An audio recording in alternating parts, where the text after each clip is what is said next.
Ang Timor Justice and Governance na itatag noong 1995 ay iniluwal sa mapait na kasaysayan na dinaranas ng tribong Peduray at Lambangian.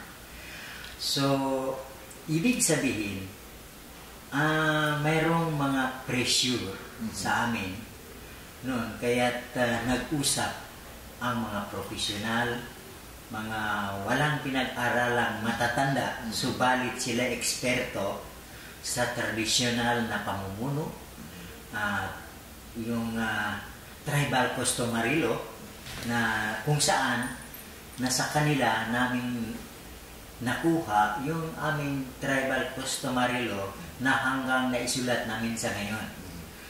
So sa makatuwid, ang aming kalagayan ay may pagkakasalimuot.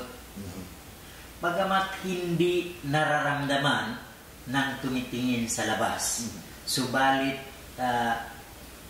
para sa tribu ay talagang naapektuhan. Halimbawa, una, yung aming sinusunod na mana mula sa aming mga ninuno, yung kultura, tradisyon, kahit yung ating pamahalaan simula noon na hindi niya kinikilala. Halimbawa, sa pag-aasawa, na formal namang ginagawa ng tribu, pero sa tingin ng gobyerno ay hindi legal. Kahit na ilang anak. Pero sa tribu ay yun ay legal. So maraming mga kultura tradisyon na ginagawa ng tribu ay hindi kinikilala. So hindi lamang sa mga kapatid na Bangsamoro, kahit mismo yung gobyerno na kami naipit sa gitna na habang patuloy ang pakikibaka ng mga brother Bangsamoro kahit sa panahon ng MNLF. Ang nangyari sa amin, mga katutubo, ay nahati sa dalawa. Ang nag-recruit ng military, naging BSDU ang tawag noon, hanggang umabot ng CHDF. Habang may mga katutubong Peduray at Lambangian at iba pang tribu sa kabilang panig. At yun ay una sila sa away, sapagkat pinapauna ng kabilang panig yung mga Peduray, Lambangian, dahil sa terrain, eksperto sila. Ganon din sa military. Ang unang mamamatay, yung tribu sa kabila at ang tribu sa kabila. So yun yung mga medyo masalimot sa amin noon.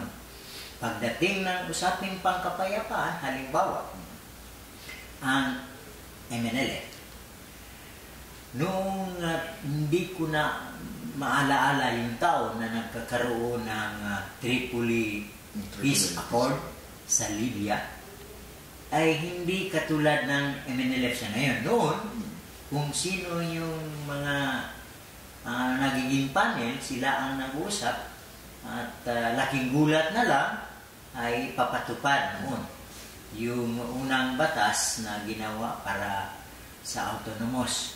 At ang bunga ng kanilang pag-usap, itong Autonomous Region in Muslim Mindanao. At hanggang hindi ko rin naalaala yung Romero ng unang batas na ginawa para sa Autonomous Region, pero ilang taon nang lumipas, ginawang Expanded Autonomous Region. Doon na lumabas yung 1954 Organica. Sa 1954 Organica, may mga karapatan sapagkat sa kanilang pag-usap, dala-dala rin nila yung karapatan ng tribu.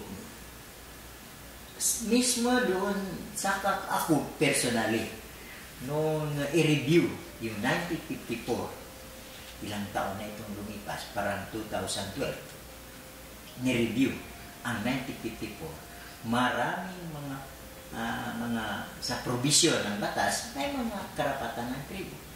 Isang halimbawa ang Deputy Governor for IT. Bago lang, mayroon na isa katuparan. Pero, Deputy Governor, pero dun sa plantilla ng Deputy Governor for IT, mayroong 5. Yung Deputy Governor, Administrative Officer, pool clerk, security and driver. At mayroong programa. Pero sa ngayon, simula nung nakaupo yung mga deputy governor, ay hindi malinaw yung kanilang programa. Mismo kami, pumunta sa tanggapan ng deputy governor, kung anong mga tulong na pwede naming maabil, wala. So parang, for just accomplishment sa isang batas na magkakaroon ng gano'n. So, yun. At siguro sa aking kasama mamaya, ito naman sa MLF, na gano'n din, no? So, parang gano'n yung nararamdaman namin sa ngayon.